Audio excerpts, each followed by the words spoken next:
27 novembre, c'est le jour de la démolition de cette cabane.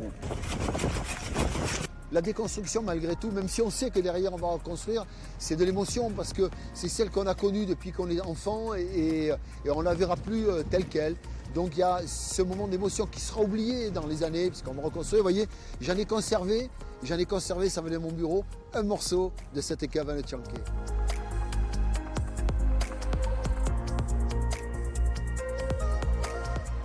Habitant de la Teste et avoir la chance de reconstruire un ouvrage comme ça, c'est toujours gratifiant. Parce qu'on laisse quand même une jolie trace et c'est un élément patrimonial très important. Elle est particulière parce que c'est vraiment une architecture de bois à l'origine. Les pilotis ont été toujours faits en bois et elle s'est malheureusement altérée. Il y a eu des campagnes de rénovation au fil des décennies. Ça n'a pas suffi parce que bon, maintenant elle est un peu à bout de souffle.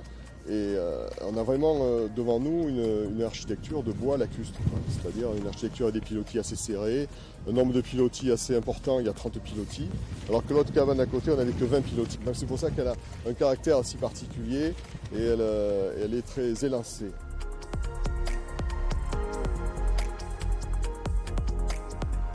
Les contraintes, effectivement, ce sont les marées. Ce sont effectivement l'implantation en milieu marin. Donc il y a aussi l'aléa climatique.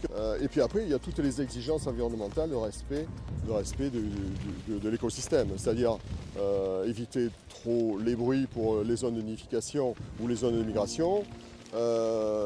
Utiliser des matériaux qui ne sont pas traités avec aucun solvant, aucun produit chimique. Et la superstructure de la cabane, elle va être en pin de la forêt usagère, en pin maritime. C'était les pins sinistrés, on utilise des pins sinistrés. Ce sera la même cabane, la même image, mais solide et durable.